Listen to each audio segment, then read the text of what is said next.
Welcome to another broadcast of You Already Know.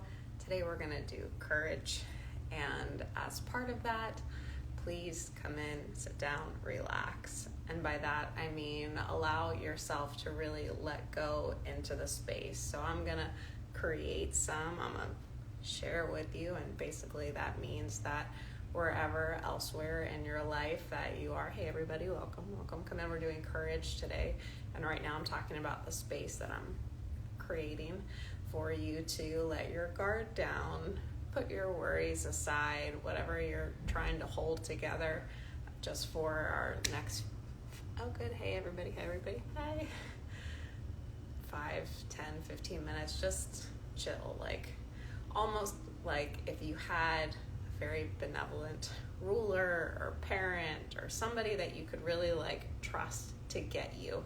And so get you from an understanding level, but also like get you at a support level, whatever that might mean for you as far as your needs right now. Hi. Just, we're going to relax. If you're just joining, tonight we're doing courage. And right now I'm creating space for you to kind of breathe, exhale. It's like a soft belly space where you can just kind of like spill. Think of yourself like a well-rolled chocolate chip cookie dough ball that went into the oven and is starting to like, we're looking for a really comfortable out breath. Find any tension you might be holding in your body and let that go. I describe it as kind of like giving your weight over to something, but what I mean is kind of like let yourself really like sink into where you are. And not in necessarily like a lazy way, but just kind of in like I was talking about it earlier, like I got you way. Sometimes it's fun to play with different states and feel different things, and I talked a little about this in the broadcast the other day. Today, a state you might want to cultivate is being kind of like the benevolent ruler yourself, where let's say it's a little bit more on the fairy tale side, fantastical side, and you have access to all the resources you would ever need and all the wisdom that there is to have, and you know, like you're really set. Do you know what that feels like in your body? Me and a lot of the people that I seem to bring in haven't had those experiences many times in their lives, and so they're very foreign. I think of the Cowardly Lion. He so desperately wanted courage, he finally found it.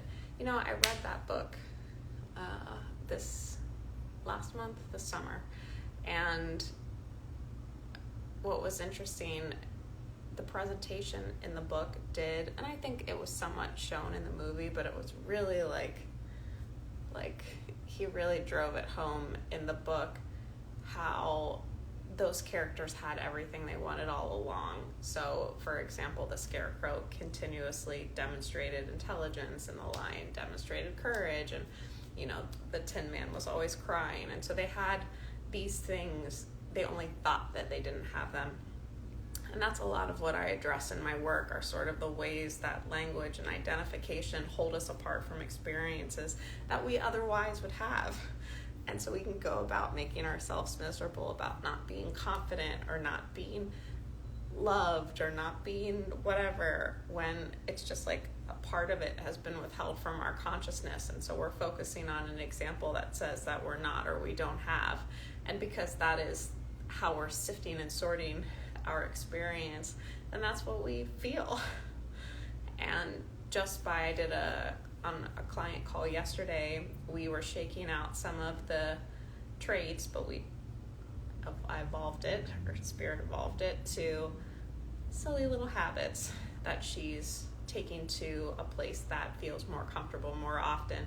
And after we listed them and listed where she's using them or doing them, there was a new Spirit pulled in a new column. It said like, well, where don't you do that? So where don't you people please? Where don't you suppress your voice?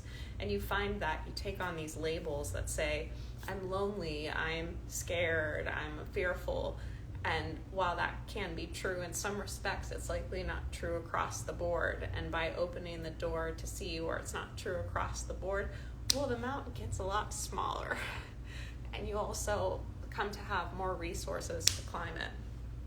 And so courage might be an example of that, where you might think that you don't have it, or you're not using it, or you need it. Where it's very likely that in a lot of areas of your life where you're comfortable and confident, you use it continuously, but because you use it naturally, you're not counting it. When I'm talking about courage today, what I was coming to is more of like what I needed. But let's see if that's also, yeah, we're going to go that direction. What I was looking for was courage to persist.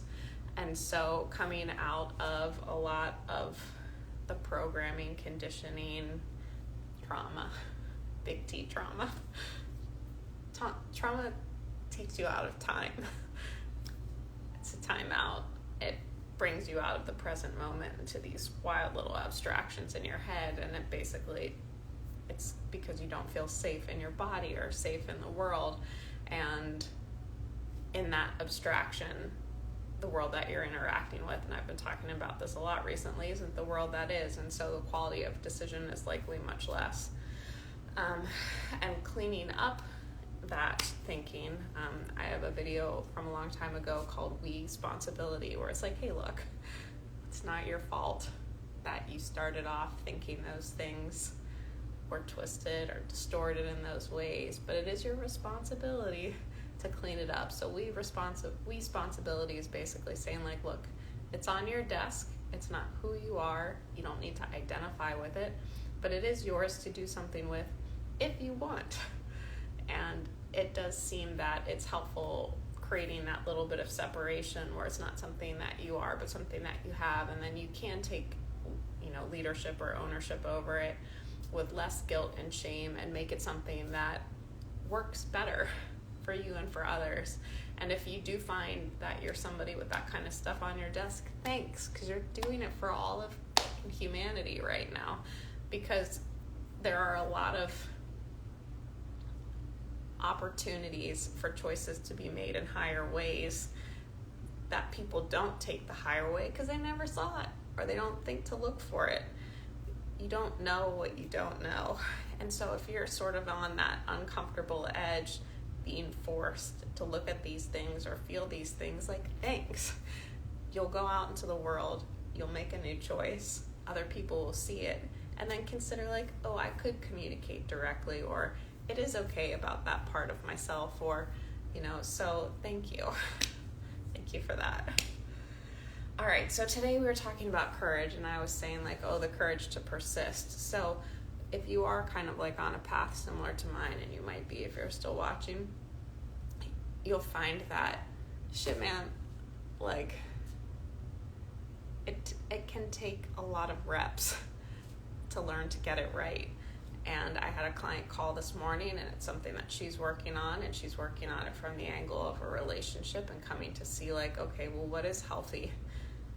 If you don't know to start, it might take you a little bit to figure it out. On that path, there are lots of stumbles and failures. And yet, if you embrace them and incorporate them into your sort of like data set, they'll likely get you closer. And so courage to continue basically is like, it's okay, like, we'll dust off, we'll stand up, and we'll try again. And so that might be something that you're taking on in a very physical way, perhaps like you're training your body to do something or redo something, or maybe it's at an emotional level where you're wanting to let somebody in but are hesitant. Maybe it's at a financial level, whatever it is, like the thing that you can't get up quite off the ground, and sort of in this safe space that I've created, let's first just like relax and let it be okay that it's not quite up off the ground yet. And just let all of that responsibility and the heaviness kind of just take it off like it's a cloak for a little bit, and let your body and being breathe.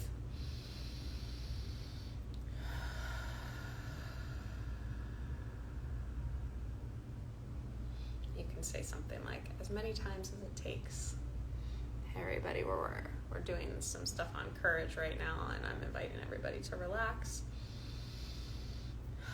and let themselves feel completely supported and safe. So I kind of think of it like a hammock for your soul, like really give your body, your soul, everything over, like let all of the ways that you feel like you're just kind of like making, just like relax, just let it go.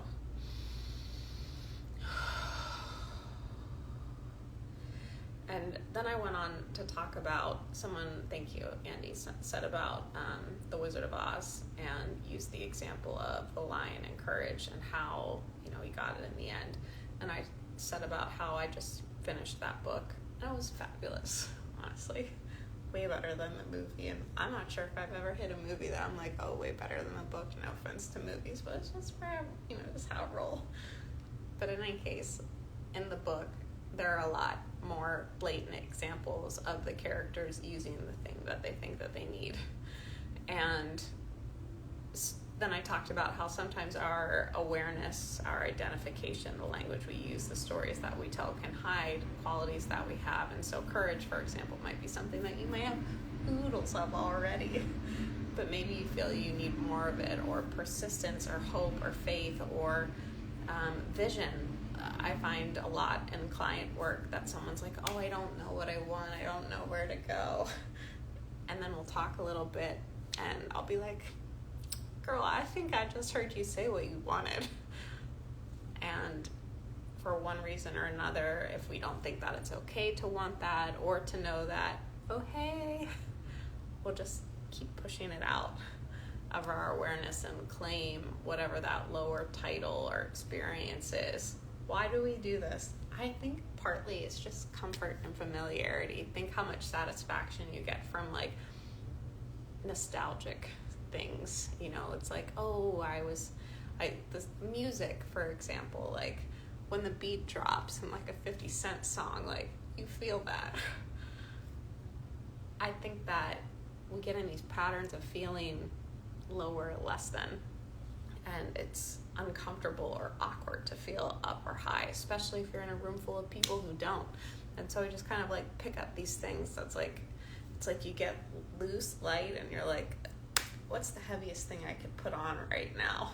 And that also speaks to the phenomenon where we think we have more of a problem to solve than we. Thanks for adding that. Yeah, get rich or die trying.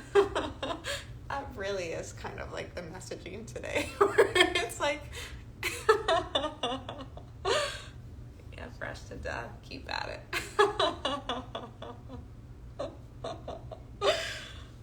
Good job. Maybe that's what I'll call the YouTube video. Yeah, so we'll come up with kind of like these big obstacles, these big gaps, these things, that are, wait, hold on, I was talking about, oh man, I forget where it came from, but in any case, I was summarizing that, often where you think you need to go is much closer than where you are. In a different client session this weekend, it was a good weekend with clients. We were talking about, one of my favorite quotes of all time is, the path you seek is so near, there's no room for a way. Something like that. And I find that like being joy is like that. Like there's this feeling of release that is so close. To me, the mind acts like these hands on a beach ball, and beach ball is sort of like our levity, our innate, like natural, like our childlike wonder, and the mind holds the ball under water. And then we're trying to figure out how to get we're using the mind to try to figure out all the things we need to do to get the ball to lift, but you just take your hands off of it. Oh, hey girl, I miss you. So if you're just joining today, what we're talking about is courage, and the courage to persist in cleaning up some of the patterns that you might have found yourself with, And I tied it back to the one video I have pinned on my profile called We-sponsibility, which basically is like, hey, look, it's not your fault. It is a bitch to keep having to like work at it, but like is what it is. And so the best thing you can do, I think, is bring an attitude of sort of appreciation for it, and that you get to do it. Like you get to get beyond it. And I was also creating space, if you're just joining and you want to kind of like put down some of your shit, where you can just allow yourself to be fully supported by life and just kind of for a minute just feel like you didn't have to worry about it. Like just let it lie. And then I started to talk about how language can hold us apart, or ideas or identification can hold us apart from some of the resources that we think that we need to go where we think we need to go, and well, how close maybe how we think we need to go is, and like, well, isn't all the point of the healing work anyhow just to be joyful? And yet like there is a sensation of full expression that like is real, and like that is where we're going. Like it isn't. It's sort of like the paradox of perfection, where it's like you're good, like this is great, and like this is going to move and it's going to feel better or different. Like having, your body be in a certain condition feels different than when you don't. And yet that pathway, like that journey from A to B doesn't have to be kind of like torture. What if it was explorative? What if it was an adventure? What if you allowed yourself to take all of it in? Everything on your desk is practice. Everything on your desk is developmental if you allow it to be. And like, why do that? Well, that's up to you, really. For me, it came to like, feels better to do that than to not. And feels better to feel better than to not. And so like, well, might as well. There's another quote. I don't know if it's just like straight up Pinterest or somebody really said it. That's something like, it takes the same amount of effort to be miserable as it does to be happy, or something like that. And like, it's true, man. It is. So it's like, it's really up to you. And yet I am honoring and sort of like the experience, because like I've had it. I have it. It can feel, you can get frustrated or feel tiresome or hurt. Like you're human, so like, and you feel, and it's kind of bringing those things into order that seems to make the car at least balanced. There's nowhere to go but to recognize that you're the driver in the vehicle, and then in your passenger seat you can have oh my God, I love you so much, I'm so glad you're here. In your passenger seat you can put whoever you want. You can put fear, you can put faith, like, but it's just one seat. So like, recognize that they can't share it. You either believe or you don't. You can't halfway believe. That's not belief. That's not believing. And that's something that I've been practicing recently as well, where I'm sort of accepting, like, God, if I'm gonna say I believe in God, well, I better put all my fucking chips in on it then. Like, what am I, trying to crowd out any doubt that I have, because it doesn't serve me beyond a certain point. And I want this to be short, mostly because I don't want the 10% to ding and interrupt. So let's just take a few more breaths. If you're joining late today, we talked about courage, and I created some space for you to relax. And it's courage particularly in persisting and unpacking and rewiring certain patterns that you may have found yourself in aren't that super fun. That's okay. That's okay. I think part of what makes things miserable and heavy is the idea that they're not miserable and heavy over there with them, or back then, or over there, like, whatever they are now, they are now. So like, let's just take a couple breaths and let that be okay.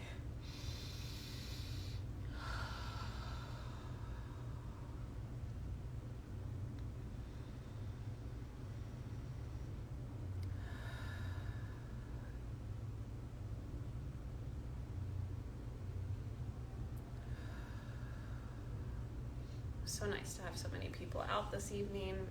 maybe this is a good time to come on. There's more content on YouTube at Shaylee Edwards. And I'm going to end it right here. If you're interested in talking to me about working one-to-one, I would love to. You can book a info call or text me or message me to schedule one. Double high five. Hit you right. That's your blessing.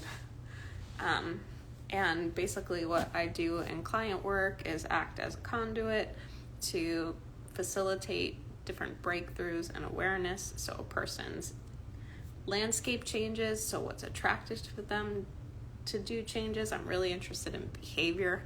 So it's like, are you able to do the things you want to do? And so thank you so much for that. So the work that I do with clients is really just around kind of opening doors and closing doors where there's drainage.